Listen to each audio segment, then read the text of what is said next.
রাধে বন্ধুরা, কেমন আছো তোমরা সবাই? আশা করছি যে যেখানে আছো সকলে সুস্থ এবং অনেক অনেক অনেক ভালো আছো। তো দেখো এখন হচ্ছে রান্না বসিয়ে দিয়েছি গোপাল সোনাদের জন্য। এখানে সর্ষের তেল দিয়ে দিলাম আর এই যে এখানে কুকার বসিয়ে দিয়েছি, কারণ লাউ রান্না করবো। এখানে দেখো সবজি সব রকমের কেটে নিয়েছি। কেটে নিলে না বন্ধু একটু তাড়াতাড়ি হয়, কারণ না হলে না কাটতে আর রান্না করতে তাড়াতাড়ি হয় ঠিকই, কিন্তু জায়গাটা খুব ঘিজিমচি হয়ে যায়।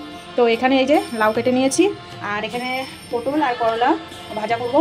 আর এই যে মিষ্টি কুমড়ার ডোগা, বাইরে প্রচণ্ড বৃষ্টি হচ্ছে, আর এখানে মিষ্টি কুমড়ার ডোগা দিয়ে এই যে এখানে ডাল ভিজিয়েছি, ছোলার ডাল, আর এই যে মিষ্টি কুমড়ার পাতা, এটা দিয়ে মিষ্টি কুমড়া হলো ওটা দিয়ে ডাল বেটে বড়া করে। এটা ঠাকুমার হাতের যে রান্নাটা হয়, আমি একটা দিদির রান্না দেখলাম বন্ধুরা, হচ্ছে একটা দিদির ভিডিওতে দেখলাম মিষ্টি কুমড়ার ডোগা দিয়ে হলো লাউ পাতা মিষ্টি কুমড়ার পাতার ডোগা দিয়ে বড়া করে ঝোল করেছে, একটু হালকা হালকা ঝোল আছে। এত সুন্দর লাগছে বন্ধুরা, তরকারিটা বানিয়ে তারপর দিদিটা খেয়ে অবধি দেখালো, তো আমার একদম লোভ লেগে গেছে। তো তার জন্য আমিও ফটাফট হলো বানানোর জন্য খুব মন চলো খেতে। তো মনটা যখন হলো তাহলে খেতেই হয়, আর ওপর থেকে বৃষ্টি পড়ছে, আর ঠাকুমার হাতের রেসিপি কার না লোভ ধরে বলো বন্ধুরা। তো তার জন্য আর দেরি না করে আমিও বানাতে শুরু করে দিলাম। তো রেসিপিটা তোমাদের সঙ্গে অবশ্যই শেয়ার করবো। তো সকাল দিকে ভিডিও তো স্টার্ট করিনি, কারণ অনেক বৃষ্টি হচ্ছে জানো তো বন্ধুরা, আর না খুব খিটখিট লাগছে। তার জন্য ঘরটারগুলো একটু ভালো করে পরিষ্কার করে নিয়ে আর স্নান তো সকালবেলায় করেছি। তারপরে এই যে এখন গোপাল সোনাদের রান্না করছি, আর এটা হচ্ছে ঠাকুমার হাতের রেসিপি হবে। কার কার ভালো লাগে রেসিপিটা আমাকে কমেন্ট করে অবশ্যই জানাবে, তোমাদের সঙ্গে আমি শেয়ার করবো। তো তার জন্য তোমরা ভিডিওটা দেখতে থাকো। এখানে দেখো পটল ভাজা বসিয়ে দিয়েছি, আর এই যে কুকারের মধ্যে এখন লাউ বসিয়ে দিব। লাউটাকে কুকারের মধ্যে কেন করি জানো তো বন্ধুরা, এর মধ্যে লাউটাকে করলে খুব ভালো হয়। এই যে সর্ষের তেল দিয়ে দিলাম আর জিরা ফোড়ন দিয়ে দেবো, কাঁচা লঙ্কা দেবো, দিয়ে লাউটাকে বসিয়ে দেবো।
দেখতে পারলে বাইরে প্রচন্ড মেঘ করেছে, আর এদিকে আমি বড়াগুলোকে ভেজে নিলাম, যেগুলো লাউ পাতার মিষ্টি কুমড়ার ডোগা দিয়ে যে তরকারিটা করব তার জন্য বড়াগুলো ভেজে নিয়েছি। আর এখানে দেখো পাতাগুলোকে এরকম করে তারপরে ডাল দিয়ে মুচমুচে করে, খুব অল্প আছে এটাকে ভাজা করব, মুচমুচে হবে, খুব ভালো লাগবে খেতে। তো লাউ মিষ্টি কুমড়ার পাতার বড়া হচ্ছে। আর দেখো বাইরে কিরকম বৃষ্টি শুরু হয়ে গেছে, তোমাদেরকে দেখালাম প্রচন্ড মেঘ করেছে।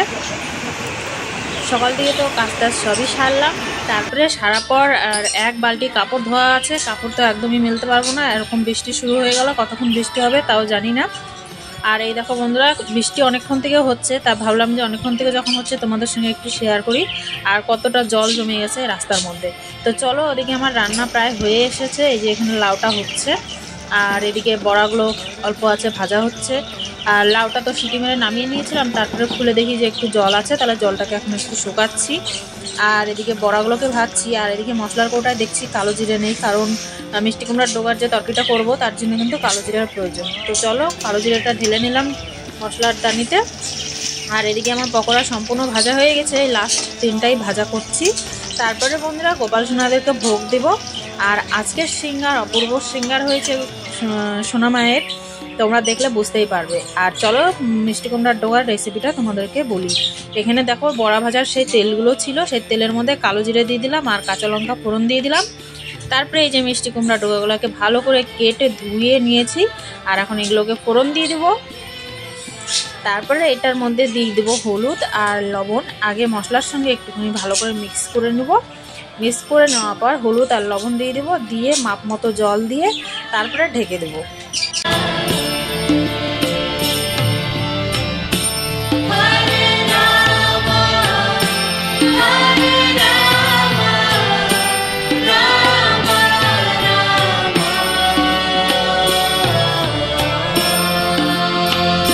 তো ঝোলটা ফুটে গেছে বন্ধুরা, এখন দিয়ে দেবো বড়াগুলোকে দিয়ে তারপরে আবার ঢেকে দিব। এটাকে অল্প মানে একটু মিডিয়াম আঁচে রেখে দিব, কারণ বড়াগুলোকেও আবার সেদ্ধ করতে হবে।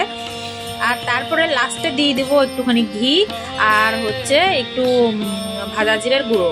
তো হয়ে যাবে আমার মিষ্টি কুমড়ার ডোগার রেসিপি। তোমাদের কেমন লাগলো? ঠাকুমার হাতের খুবই সুস্বাদু হয়েছিল খেতে বন্ধুরা। ভয়েস তো পরে দিচ্ছি, তো তোমরা বাড়িতে ট্রাই করবে। আর আমার রাধারানী তো খুবই শখ শখ করে খেয়ে নিয়েছে, কারণ খুবই টেস্ট হয়েছিল, অনেকদিন পরও খেয়েছি। আর চলো এখন গোপাল সোনাদেরকে স্নান দিই। বাইরে বৃষ্টি হচ্ছে আর এদিকে গোপাল সোনাদেরকে স্নান দিচ্ছি। তারপরে চলো আজকে শৃঙ্গার দর্শন করো তোমরা। অনেকক্ষণ পর এলাম, গোপাল সোনাদের ভোগ শৃঙ্গার সব কিছু হয়ে গেছে। আর আজকে আমাদের সোনামাকে একদমই নজর দিবে না বন্ধুরা।